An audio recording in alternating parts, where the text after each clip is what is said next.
실책과 시정을 평가 심의 의결하는 부산시 소관위원회 민간위원들에게 부산시가 정책 연구 용역을 발주해 이를 몰아준 사실이 확인됐습니다. 민간위원들이 직접 정책 용역을 수립하고 이를 스스로 평가 심의하는 부적절한 상황이 발생한 건데요. 이른바 선수와 심판이 같은 이런 황당한 일에 3년 6개월 동안 60억 원의 예산이 쓰였습니다. 먼저 조수원 기자입니다. 100년 전 지어진 청자빌딩입니다. 옛 한성은행 부산지점 건물입니다. 4년 전 부산시가 사들여 근대건조물로 지정했습니다. 이때 작성된 청자빌딩 조사 및 진단 용역 보고서입니다. 부산시가 용역비로 1,800만 원을 지급했습니다. 책임 연구자는 A 교수로 당시 소관위원회인 부산시 근대건조물 보호위원회 위원이었습니다. A 교수는 2개의 또 다른 연구 용역도 맡아 용역비 4억 2천여만 원이 지급됐습니다. 당시 세계유산위원회와 근대건조물 보호위원회 위원직을 겸임하고 있을 때입니다. 그러니까 용역 결과를 심의평가하는 소관위원회 위원이 직접 용역을 수행하고 이를 스스로 평가하는 황당한 상황이 벌어진 겁니다. 시내버스 제도혁신 연구 용역도 비슷한 경우입니다. 용역 기간 넉 달에 6,700만 원이 지급됐습니다. 그런데 책임 연구자가 소관위원회인 교통혁신위원회 민간위원입니다. 이후 이 용역 결과를 평가한 쪽도 같은 위원회에 소속된 동료 위원들입니다. 같은 활동을 하는 사람이 활동하는 위원회의 어떤 결과 보고서에 대해서 품평을 하거나 문제 제기를 해야 되는 상황이 쉽지는 않고 좀 뭔가 무리가 따르는 거죠. 지난 3년 6개월간 관련 자료를 분석한 결과입니다.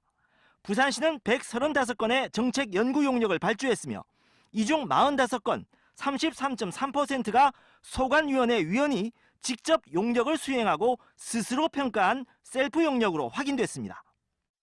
위원회 주관으로 뭔가 이제 의사결정이 이루어져야 되는데 여기에 그 주요한 그 연구 용역을 참여하는 위원이 수행하게 되면 좀 약간 공정성이라든지 선수와 심판이 같은 이런 식의 용역을 소관위원회 위원들에게 몰아주고 부산시는 3년 6개월간 용역비로 60억 원의 예산을 지출했습니다. MBC 뉴스 조수아입니다. 네, 이렇게 선수와 심판이 같은 황당한 상황이 연출돼 왔는데요. 더 나아가 위원회 소속 민간위원들이 수행한 이른바 셀프 용역 중에서 절반 이상이 입찰도 거치지 않고 특정인과 수의계약으로 진행됐습니다. 이어서 조재형 기자입니다. 부산항대교 교통수요 예측 연구 용역입니다. 이 용역은 사전에 특정인을 책임 연구자로 콕 짚어 수의 계약을 맺은 경우입니다. 이 특정인은 당시 부산시 소관위원회인 유료도로 통행료 심의위원회 위원이었습니다. 용역비만 3,740만 원. 2천만 원 이상이면 경쟁 입찰이 원칙이지만 이 원칙 지켜지지 않았습니다. 남구 우암동입니다. 이곳 변천사를 조사한 근현대 구술자료 수집 학술 용역 보고서입니다. 그동안 10여 차례 조사 대상 지역만 바꿔가며 비슷한 용역이 진행돼 왔는데 그때마다 부산시는 특정 교수 1명과 수의 계약을 맺었습니다. 이 교수가 대학 소속일 땐 그 대학을 계약자로, 민간연구소로 자리를 옮기자 이번엔 옮긴 연구소를 계약자로 바꿉니다. 정년을 하셨거든요. 예, 그 정년을 하셨는데 이제 적이 안 돼 있다 보니까 이제 서로 적이 되셔가지고요. 이 특정 교수는 부산시 시사편찬위원이자 문화재위원회 위원입니다. 지난 3년 6개월간 소관위원회에 속한 민간위원들이 직접 수행한 정책 용역 중 절반이 수의계약으로 진행됐고 사실상 수의계약에 가까운 제한입찰, 지명입찰 등도 19건, 경쟁입찰은 단 3건에 불과했습니다. 그 위원이 하시는 내용을 그냥 그 위원회에서 그냥 받아 안겠다는 것과 별반 다르지 않다고 생각하거든요. 그래서 이건 조금 문제가 심각하다고 생각하죠. 시정을 평가 감시하는 소관위원회 위원들이 스스로 관련 정책 용역을 수행하는 부적절한 행위를 금지해야 하지만 부산시엔 아예 이런 규정조차 없습니다. MBC 뉴스 조재영입니다. 다음은 오늘 아침 신문 살펴보겠습니다. 먼저 국제신문입니다. 부산 지역 신중년의 취업교육과 재사회화 역할을 할 신중년 비즈니스 센터를 설립하는 사업이 표류하고 있다는 소식입니다. 시가 이 센터 예정지로 염두에 둔 동구의 폐교 활용을 두고 동구청에서 영상박물관 등 주민을 위한 시설을 요구하며 반대하고 있기 때문이라는데요. 이 결과를 두고 신중년이 부산 인구의 3분의 1을 차지하는 지역 현실을 외면하는 것 아니냐는 비판의 목소리 기사는 함께 전했습니다. 다음 기사 만나보시죠. 오는 25일 부산에서 열리는 한 아세안 특별 정상회의에 북한 김정은 국무위원장이 참여할 가능성에 대해서 국가정보원은 아직은 전혀 없다고 밝혔다는 기사인데요. 국회 정보위원회 더불어민주당 김민기, 자유한국당 이은재 의원이 국정원을 상대로 연 비공개 국정감사 자리에서 나온 내용입니다. 국정원은 지난 9월 24일 정보위원회 전체 회의에서 비핵화 협상 등의 진전이 있으면 김 위원장이 답방 등이 가능할 것이라고 밝히면서 김 위원장의 국내 답방에 이목이 쏠렸습니다. 다음은 부산일보입니다. 해운대 관광리조트 사업으로 추진하고 있는 해운대 LCT의 포디움 상업시설에 신세계그룹의 도심형 복합 쇼핑몰인 스타필드시티가 입점을 준비하고 있다는 소식입니다. 내년 6월 개장을 목표로 하고 있는 스타필드시티는 동부산에서 펼쳐지고 있는 롯데와 신세계 양대 유통공룡 간 경쟁을 재점화하는 신호탄이 될 전망이라고 분석했습니다. 마지막 기사입니다. 대학들이 학생들의 기숙사비를 현금 일시불로 요구하고 있어서 학부모들이 진땀을 빼고 있다는 기사인데요. 카드 납부와 현금 분할 납부가 모두 불가능하다고 합니다. 특히 부산 지역에서 카드 납부가 가능한 기숙사는 2개 대학이 운영하는 3곳에 불과해 현금 선호 현상이 뚜렷한 걸로 드러났다고 전했습니다. 지금까지 아침 신문 살펴봤습니다. 오늘 아침 따뜻하게 입고 나오시기 바랍니다. 어제보다 기온이 내려간 데다 바람까지 불어서 더 쌀쌀하게 느껴지는데요. 오늘 부산의 아침 기온은 10.9도로 어제보다 2도가량 낮게 출발했습니다. 낮에는 기온이 크게 올라서 일교차가 10도 안팎으로 벌어지겠습니다. 오늘 낮 최고 기온 21도로 포근하겠고요. 대기질도 깨끗해서 활동하기 좋겠습니다. 현재 전국의 하늘이 맑습니다. 다만 오늘도 내륙 곳곳으로는 안개가 끼어 있고요. 밤사이 기온이 떨어지면서 경남 내륙에는 서리가 내린 곳도 있습니다. 이어서 자세한 지역별 기온 살펴보겠습니다. 오늘 아침 기온은 대부분 지역이 10도를 밑돌며 어제보다 더 쌀쌀한데요. 낮 기온은 오히려 어제보다 1도에서 3도가량 높겠습니다. 한낮 기온 부산과 양산이 21도, 울산과 창원은 20도로 예상됩니다. 바다의 물결은 남해 동부 먼바다에 최고 2m로 비교적 낮게 일겠지만 동쪽 해안가로는 오늘 오전까지 너울성 파도가 치겠습니다. 내일과 모레도 맑은 가운데 오늘과 비슷한 날씨가 예상됩니다. 다만 주 후반으로 갈수록 날이 더 쌀쌀해집니다. 절기 입동인 금요일에는 아침 기온이 9도까지 떨어질 전망입니다. 날씨였습니다. 부산의 한 지역주택 조합원들이 아파트 건립 사업이 3년째 진전이 없다며 지역주택조합 추진위원장과 업무 대행업체 대표 등을 검찰에 고발했습니다. 그동안 신탁회사에 낸 돈만 180억 원이 넘는데 정작 사업 추진을 위해서는 한 푼도 쓰이지 않았다는 게 이들의 주장입니다. 류재민 기자가 취재했습니다. 수영구 망미동의 한 지역주택 조합원들이 거리로 나섰습니다. 이 일대 13,000제곱미터 부지에 990가구 규모 아파트 단지 조성을 목표로 2016년 추진위원회가 구성된 지 3년이 넘도록 사업이 제대로 진행되지 않고 있기 때문입니다. 계획대로라면 올해 말 이 일대에 들어설 아파트는 3년이 넘도록 아직 첫 삽조차 뜨지 못하고 있습니다. 조합원 600여 명이 업무 대행업체가 계약한 신탁회사에 분담금 등 명목으로 건넨 돈만 180여억 원. 하지만 신탁회사는 추진위원장이 선출되기도 전에 서류상 조합장에게 180여억 원을 넘긴 데다 업무 대행업체는 조합 설립 인가를 지난 2월 스스로 취하하는 등 아파트 단지 조성 사업은 진행된 게 없다는 게 조합원들의 주장입니다. 결국 조합원들은 대행사 대표 등 15명을 검찰에 고소했습니다. 신탁사가 정관 주요 의무를 위반하여 허위의 계약서들이 제출된 상황에서도 자금이 모두 집행되어 자금이 입금된 불과 6개월 만에 180억이라는 거금이 모두 다 인출되고 사업은 하나도 진행이 안 되었습니다. 대행업체 측은 이 같은 주장에 대해 적법한 절차에 따라 사업을 진행 중이라는 입장입니다. 개인 간 계약을 통해 진행되는 지역 주택조합 사업의 특성상 조합원 분담금과 관련한 피해가 잇따르고 있는 실정이지만 관할구청은 지자체 차원의 지역주택조합의 회계감사나 제재는 어렵다고 밝혔습니다. 조합 설립이 되고 난 이후에는 회계감사나 구청에서 지도 감독할 수 있는 권한들이 법령에 명시가 되어 있는데 추진위원회 단계에서는 그런 부분들이 거의 언급이 안 되어 있습니다. 수영구는 이와 관련해 조합원 분담금 내역을 총회에 공개하도록 하는 등의 주택법 개정을 국토교통부에 건의했습니다. MBC 뉴스 류잼리입니다. 개나 닭, 오리를 도축해 판매하지 말자. 이 부산시와 북구청, 구포시장 상인들이 지난 7월 이 같은 협약을 맺어서 화제였습니다.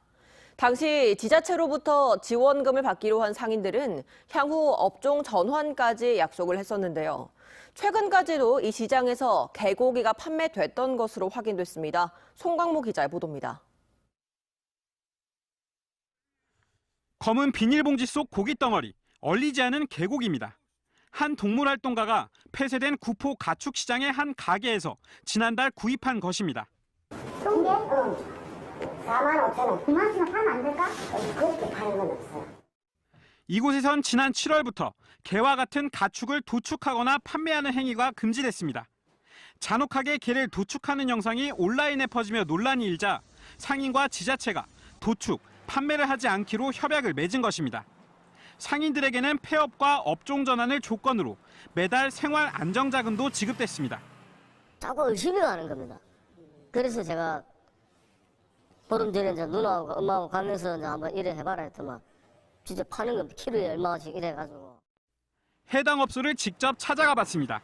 탕재원, 건강원 등의 이름으로 영업을 했다 영업을 접은 일부 가게들과는 달리 여전히 손님을 받고 있습니다. 직원은 도축한 것이 아니라 기존의 재고 물량을 판 것이라고 해명합니다. 재고 나난 거, 너무 뭐는 다고 말이라도 너무 죽겠지.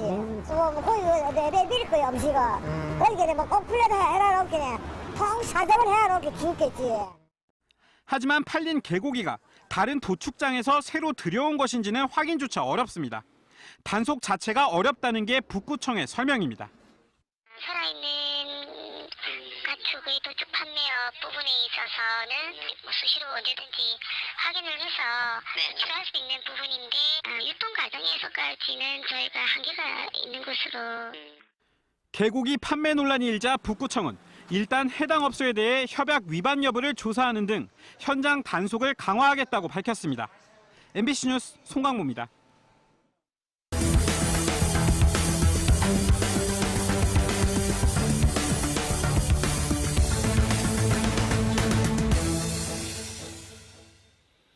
오늘 새벽 0시 10분쯤 영도구 태종로를 달리던 19살 A군이 렌트카 승용차를 몰다 음주 측정 검문에 불응하고 달아났습니다. 이 과정에서 주차돼 있던 승용차를 들이받은 뒤 마주오던 시내버스와 정면 충돌해 A군과 동승자, 버스기사 등 3명이 부상을 당해 병원에서 치료를 받고 있습니다. 경찰은 A군의 혈액을 채취해 음주 여부를 확인하고 있습니다. 부산경찰청은 불법 퇴폐업소를 이용한 혐의로 입건된 경남경찰청 소속 간부 A경정에 대해 기소의견으로 검찰에 송치했다고 밝혔습니다. A경정은 지난달 부산의 한 키스방에 갔다가 단속을 나온 경찰관에 적발됐으며 경남경찰청은 A경정을 직위해제했습니다. 경찰청은 수사와 별개로 감찰 결과가 나오는 대로 A경정을 징계할 계획입니다. 부산지법 형사 6단독은 달리던 열차를 급제동해 승객에게 중상을 입힌 혐의로 기소된 코레일 부산기관차 승무사업소 소속 기관사 A씨에게 벌금 100만 원을 선고했습니다. A씨는 지난해 11월 30일 부전행 동해선 전동 열차를 몰던 중 교대역에서 정차 알림 방송을 듣지 못하고 시속 62km 속도로 달리다 뒤늦게 급제동해 승객 B씨를 넘어뜨려 전체 10주의 중상을 입힌 혐의로 기소됐습니다.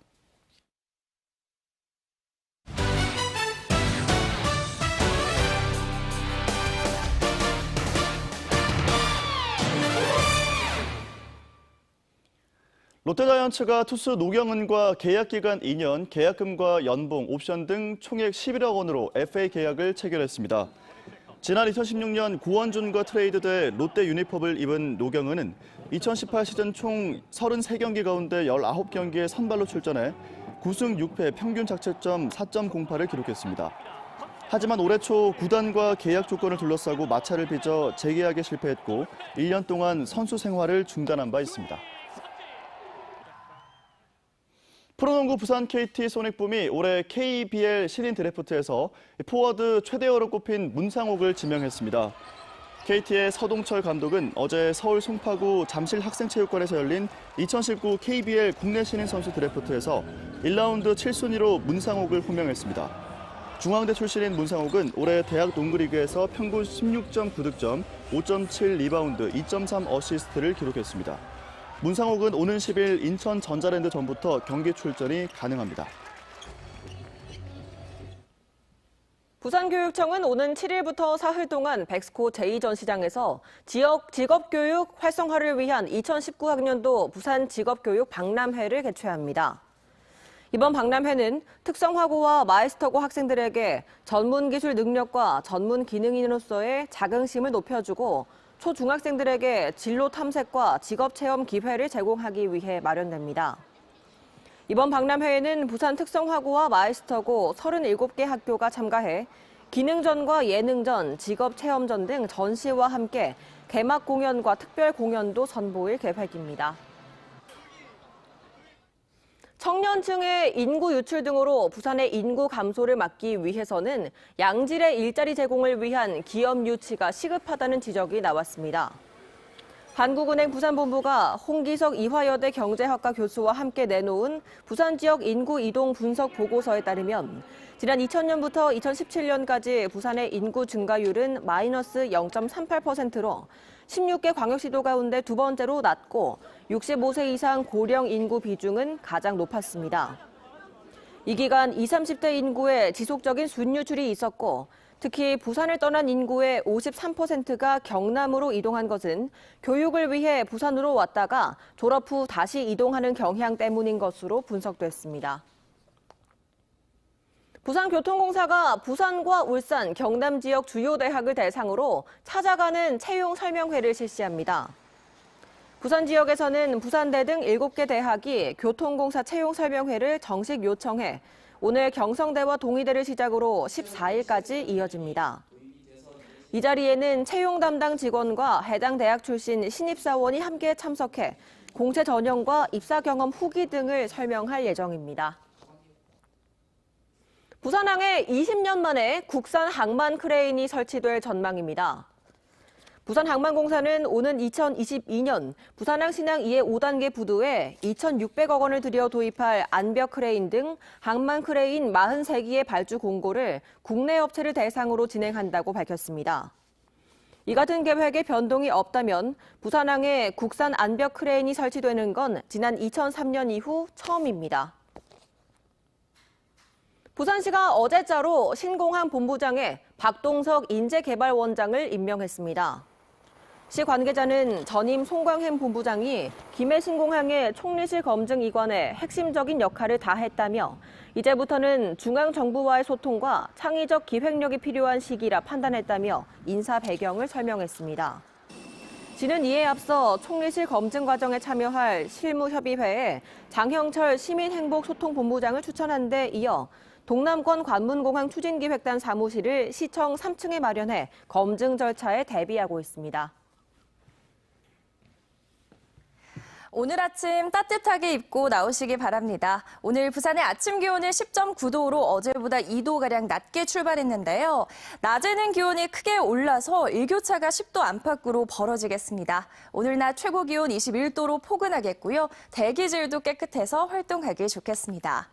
현재 전국의 하늘이 맑습니다. 다만 내륙을 중심으로는 안개가 끼어 있고요. 밤사이 기온이 내려가면서 서리가 내린 곳도 있습니다. 내일과 모레도 맑은 가운데 오늘과 비슷한 날씨가 예상됩니다. 다만 주 후반으로 갈수록 날이 더 쌀쌀해지겠는데요. 절기 입동인 금요일에는 아침 기온이 9도까지 떨어지겠습니다. 날씨였습니다.